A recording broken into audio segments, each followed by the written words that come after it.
Saudari dan saudara terkasih dimanapun Anda berada, saya ingin memulai homili pada hari ini dengan sebuah cerita pengalaman hidup saya, terutama ketika saya menjalani perjalanan kaki 9 hari tanpa bekal, atau kita para Yesuit menyebutnya peregrinasi. Saat itu hari kelima, setelah berhari-hari kami dalam situasi yang tidak mudah karena banyak ditolak, saya dan salah seorang teman pada senja itu mencari tempat untuk berteduh, untuk menginap malam itu. Dan dari jam 5 sore sampai jam 8 malam, tak seorang pun menerima kami, orang asing dalam pesiarahan itu.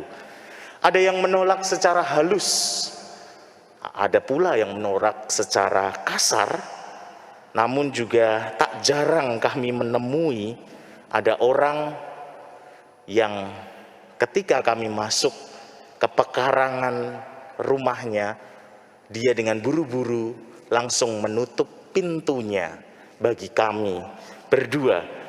Kami pun bisa memahami hal tersebut karena itu sebagai konsekuensi dari seorang pesiarah asing.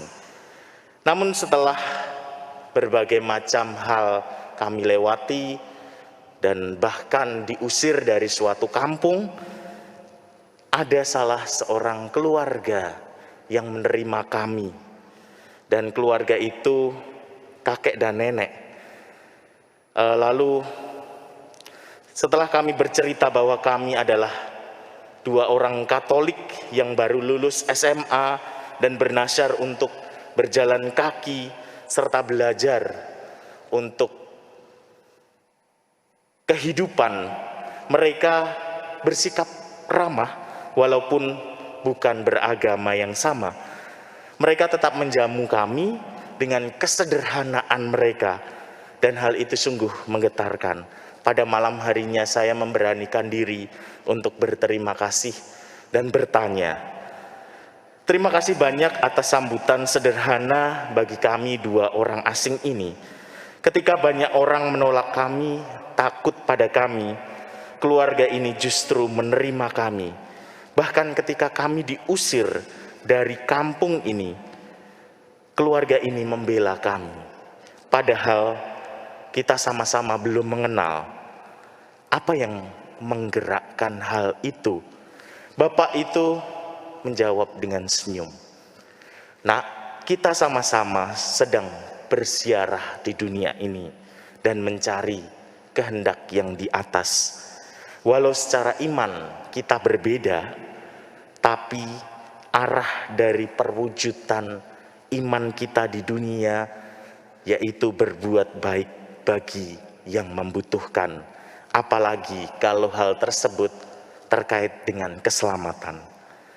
Bagi saya kata-kata itu waktu itu sangat menenteramkan dan membuat saya nyaman berada dalam perjalanan pesiarahan itu. Hari ini kita pun mendengar apa yang dikatakan oleh Yesus ketika banyak orang melihat orang yang bukan dari kelompoknya melakukan hal baik. Dan para murid bereaksi negatif pada orang-orang itu, malah menganggap mereka salah karena tidak sama dengan kita. Tetapi Yesus malah menegur mereka secara keras. Sesungguhnya, barang siapa memberi kamu minum secangkir air oleh karena kamu adalah pengikut Kristus, ia tidak akan kehilangan ganjarannya.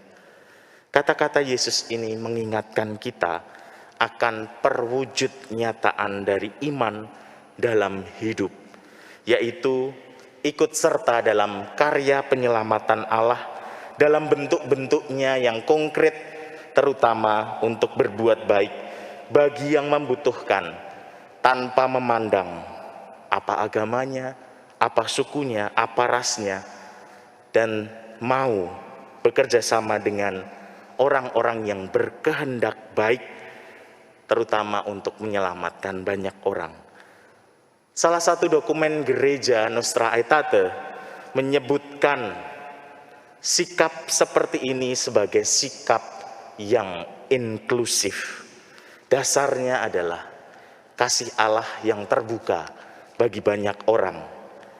Memang harus kita akui, setiap agama memiliki keunikannya, memiliki kebenaran yang dipegangnya, memiliki tata cara yang berbeda satu sama lain, dan hal ini tidak bisa disamakan.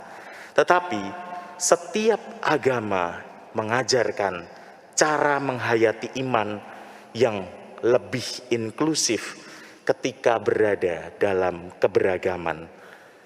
Maka menjadi sahabat bagi yang lain berarti mau ikut serta bekerja sama dengan yang mau untuk berkehendak baik mengatasi, menangani, dan menyelesaikan masalah yang sifatnya bersama. Jangan sampai seperti bacaan kedua, kekayaan iman kita akan membusuk dan pakaian iman kita dimakan ngengat ketika kita membiarkan orang yang sedang membutuhkan mati di tengah persoalan.